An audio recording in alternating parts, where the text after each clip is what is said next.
দাম বাড়ার আশঙ্কায় ফিলিং স্টেশনে জ্বালানি সংগ্রহে ভিড় করছেন চালকরা।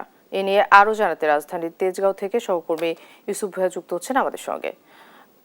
ইউসুফ, ফিলিং স্টেশনে জ্বালানি সরবরাহ করছে কিনা, কি বলছেন চালকরা, বিস্তারিত আমাদেরকে জানাবেন।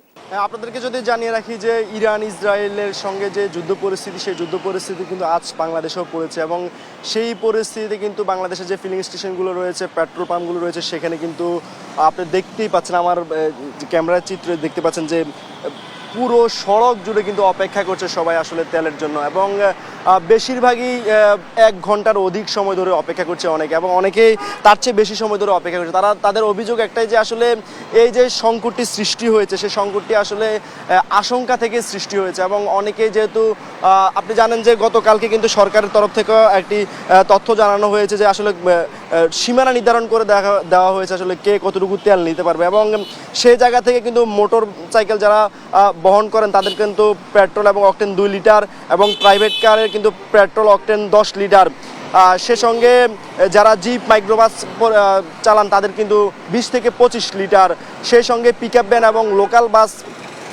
বাসের জন্য 70 থেকে 80 লিটার তেল দেওয়া হবে বলে সিদ্ধান্ত হয়েছে। এবং এই সিদ্ধান্তের পরে কিন্তু বিভিন্ন পাম্পে আমরা গিয়েছি সকাল থেকে, সেই পাম্পে গিয়ে আমরা যেটা দেখেছি বেশিরভাগ পাম্পে, এবং যারা মোটরসাইকেল চালক রয়েছেন বা প্রাইভেট কার রয়েছেন তারা অভিযোগ করছেন যে বেশিরভাগ পাম্পে গিয়ে তারা আসলে তেল পাচ্ছেন না, এবং তেল না পাওয়ার কারণেই তারা যেখানে আসলে তেল পাওয়ার সম্ভাবনা রয়েছে সেখানে গিয়ে তারা তেল নিচ্ছেন। এবং আমরা এখন রয়েছি তেজগাঁও, যে বাংলাদেশ সেনাবাহিনী পরিচালিত যে ফিলিং স্টেশন রয়েছে, ট্রাস্ট ফিলিং স্টেশনে, সেখানে এসেছি এবং সেখানে কিন্তু এই যে নিয়ম মাফিক সরকারের যে নিয়ম, সে নিয়ম মাফিক কিন্তু নেওয়া হচ্ছে। এবং আমরা একটু কথা বলতে চাই একজনের সঙ্গে। আপনি ঠিক কতক্ষণ অপেক্ষা করছেন আসলে এখানে? আমরা 40-45 মিনিট আমরা অপেক্ষা করতেছি, এখনো শুনতেছি নাকি আমাকে টোটাল 1.5 ঘন্টার উপর সময় লাগতে পারে। এত সময় লাগার কারণ কি বলছে তারা? এক সময় কারণ বলতেছে এখানে অনেকে গাড়ির চাপ আছে যার কারণে সময় লাগতেছে, কিন্তু আমি যতটুকু শুনতেছি ঢাকা শহর জেলা সদর এবং থানা সদর অনেকগুলো পাম্প বন্ধ আছে, কিন্তু পাম্প তো বন্ধ থাকার কথা না। সরকার বলতেছে 7 দিনের মজুদ আছে তেলের পাম্প।